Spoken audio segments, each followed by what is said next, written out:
In the far south, where the snow falls so softly that you can barely hear it land, there lived a small penguin named Pip. Pip was not the biggest penguin in the colony, nor the loudest, nor the fastest swimmer. Pip was simply Pip, with round dark eyes and a little orange beak and feet that waddled through the snow with a soft shuffling sound that was almost too quiet to notice. Pip lived in a palace made entirely of ice. It was not a palace built by penguins, for penguins do not build palaces.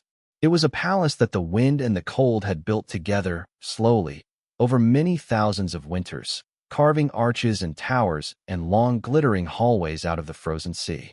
The ice palace stretched across the white landscape like a frozen wave caught mid-roll, all curves and spires and walls so smooth they looked like they had been polished by the moonlight itself. Inside the ice palace, everything was quiet. The walls hummed with a faint blue glow, the kind of light that comes from deep inside ancient ice, light that had been trapped there when the world was younger and the snow fell differently. Pip wandered through the palace every day, sliding down its smooth corridors on a belly that was soft and round and perfect for gliding, waddling up its spiral staircases of compacted snow, and sitting at the top of the tallest tower to watch the sky turn from pale blue to rose to deep violet, and finally to the soft black of night scattered with stars, so bright they looked like someone had spilled a handful of diamonds across dark velvet. But there was something Pip had never seen, something that lived beyond the ice palace, something the older penguins spoke about in low rumbly voices when they gathered together in the long twilight.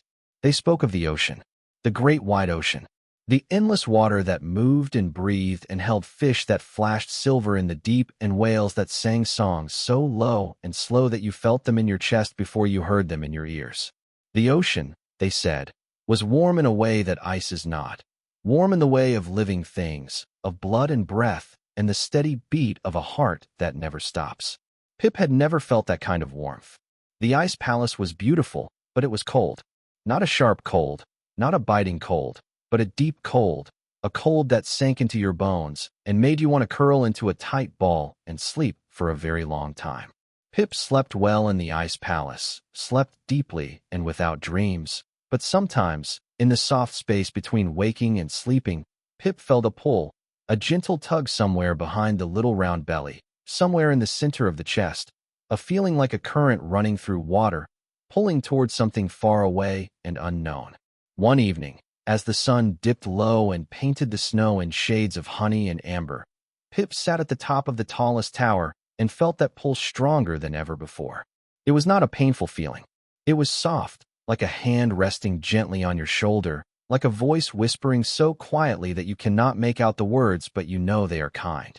Pip looked out across the endless white, across the snow that stretched to the horizon and beyond, and wondered how far the ocean might be, and whether it would be possible to find it, and what it might feel like to be held by water that moved instead of water that stayed frozen still.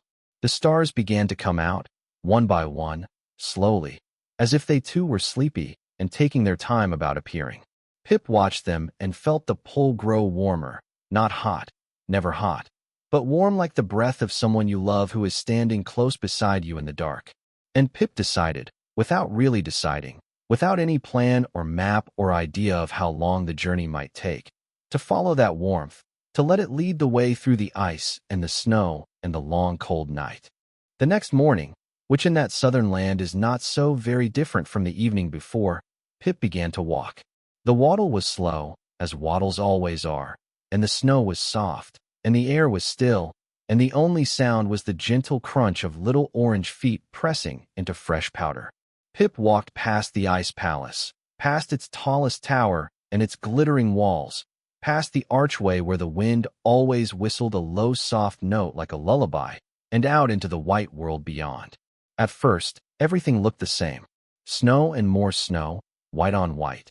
The horizon a faint line where the sky met the earth in a whisper of pale blue.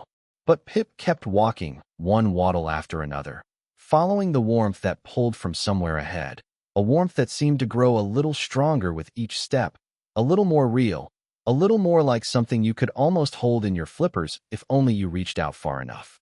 The sun traveled across the sky in a low arc, never rising very high, casting long soft shadows that stretched across the snow like dark ribbons. Pip walked through the morning and into the long afternoon and into the evening again. And when the stars came out, Pip found a small drift of snow that had piled against a ridge of ice and curled into it, round and compact and warm in the way that penguins are warm, wrapped in feathers that keep the cold out and the heat in. Pip slept, and for the first time, Pip dreamed. Not of fish or snow or the ice palace, but of water, dark water, moving water, water that rose and fell like breathing, water that held you up and carried you along and never let you fall. In the dream, Pip was swimming. Not the short darting swims that penguins make through narrow channels in the ice, but a long slow swim through endless water, water that was deep blue at the top and darker blue below and black at the very bottom where no light reached. And in that blackness, there were sounds. Low sounds, gentle sounds, the sounds of things moving slowly through the deep, things so large that their passing made the water shiver, things that sang to each other in voices that rumbled like distant thunder on a summer evening, soft and far away and somehow comforting. Pip woke to the pale light of another day and felt the warmth stronger than before. It was not just a feeling in the chest now. It was in the air, faint but definite, a softness in the cold, a whisper of something that was not snow and not ice. Pip waddled faster, or as fast as a penguin can waddle, which is not very fast at all, and the snow began to change underfoot. It was wetter now, heavier, the kind of snow that packs together when you press it, the kind that melts a little when the temperature rises just enough to make a difference. The landscape began to shift. The flat white plain gave way to gentle hills, and the hills gave way to ridges of ice that rose like frozen waves, and the ridges gave way to something Pip had never seen before. Cracks. Long, thin cracks in the ice, running in every direction, some no wider than a flipper, some wide enough to peer down into blue depths that seemed to go on forever. And from those cracks, there came a sound that was not the wind, and not the snow, and not the silence of the ice palace. It was the sound of water moving, water lapping against the edges of ice, water breathing in and out with a rhythm as old as the moon. Pip followed the cracks, and they grew wider, and the sound grew louder, though never loud, never anything that would disturb the deep quiet of that southern world. The cracks became channels, narrow waterways where the ice had melted enough to let the ocean through, and the channels became wider, and the water in them was dark and smooth and so still that it held the reflection of the sky, like a mirror held up to the clouds. And then, at last, Pip came to the edge of the ice palace. Not the ice palace where Pip had lived, but the true ice palace, the one the world had built, the one that stretched across the water in a wall of white and blue, tall and wide and ancient. It was beautiful, more beautiful than anything Pip had ever seen. A palace of frozen water that glittered in the low sun with colors that shifted and changed, blue and green and white and sometimes, in the deepest parts, a violet so dark it was almost black. But the warmth pulled at Pip, pulled past the palace, pulled toward the water that lay beyond it. And Pip understood, in the slow, gentle way that understanding comes when you are not in a hurry, that to find the ocean, to truly find it and feel it and be held by it, the ice palace would have to melt. Not all at once, not in a rush of breaking and crashing, but slowly, gently, the way snow melts on a warm spring morning, drop by drop, grain by grain, until what was solid becomes soft, and what was soft becomes water, and what was water becomes part of the sea. Pip pressed a flipper against the wall of the ice palace, and it was cold, so cold, but there was warmth in Pip too, the warmth of a small heart beating steadily, the warmth of blood moving through tiny veins, the warmth of life that does not freeze even in the coldest places. And Pip pushed, gently, softly, not with strength, but with patience, not with force, but with the steady pressure of someone who knows that time is long and that all things change if you wait long enough. The ice did not melt at first. It stayed solid and blue and beautiful, and Pip pushed and rested and pushed again. The sun crossed the sky and dipped low, and the stars came out, and Pip slept against the ice palace, feeling its cold through feathers and fat, and dreamed again of the deep water and the slow songs of the whales. And in the morning, Pip pushed again. Days passed, or what counted for days in a place where the sun never truly set in summer and never truly rose in winter. Pip could not have said how many. Time moved differently there, slowly, like honey dripping from a spoon, like a cloud drifting across a pale sky. But slowly, so slowly that you would not notice if you watched for an hour or a day, the ice began to change. A thin film of water appeared where Pip's flipper pressed, a film that grew thicker, that ran in tiny streams down the face of the palace, that gathered in small pools at the base, pools that reflected the sky and the clouds and the small round shape of a penguin standing patiently beside them. The palace was melting, not falling, not crashing, but melting, becoming water, becoming part of the ocean it had been born from. The walls grew thinner, the towers shorter, the arches wider as the ice that held them turned to liquid and slipped away into the sea. And as the palace melted, the warmth grew stronger, not because the air was warmer, but because the water was closer, because the ocean was breathing through the gaps in the ice, because the great wide sea was reaching out to meet the small penguin who had walked so far to find it. At last, there was a gap wide enough to walk through, and Pip waddled through it, into the space where the palace had stood, into the place where ice became water and water became ocean. The ground beneath Pip's feet was no longer snow, but something softer, something that gave a little with each step, something that was the beginning of sand, pale and fine and smooth. And beyond the sand, there was water, dark water, moving water, water that rose and fell in a gentle rhythm that matched the beating of Pip's own small heart. Pip walked into the water, and it was cold, but a different kind of cold than the ice palace. It was the cold of life, the cold of something that moved and breathed and held you up. It wrapped around Pip's feet, and then around Pip's legs, and then around Pip's round little belly, and it lifted, gently, the way a mother lifts a child, the way the wind lifts a feather, the way sleep lifts you out of the day and into the night. And then Pip was swimming. Not the short, darting swim of the ice channels, but the long, slow swim of the open ocean, the swim that goes on, that takes you down into the blue and the green and the black, that carries you past fish that flash like silver coins dropped into the deep, past jellyfish that pulse with a soft light of their own, past whales that pass in the distance, singing their slow songs that make the water tremble around you. Pip swam down, down, down, following the warmth that had led the way across the snow and through the ice, following it now into the deep where the light grew dim and the colors faded to blue, and then to gray, and then to a darkness that was not frightening but comforting, like closing your eyes when you are very tired, like pulling a soft blanket up to your chin. And in that darkness, there was a sound, a low, gentle sound, a humming that seemed to come from everywhere at once, from the water itself, from the earth below, from the stars far above.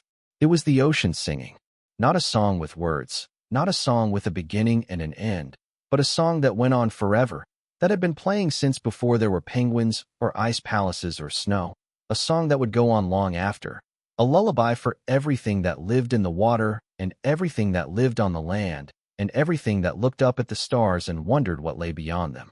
Pip floated in that song, held up by water that was warmer now, warmed by the currents that ran deep beneath the ice, currents that carried heat from the heart of the earth itself, from places so far down that no light had ever reached them, from fires that burned without flame, that warmed without burning.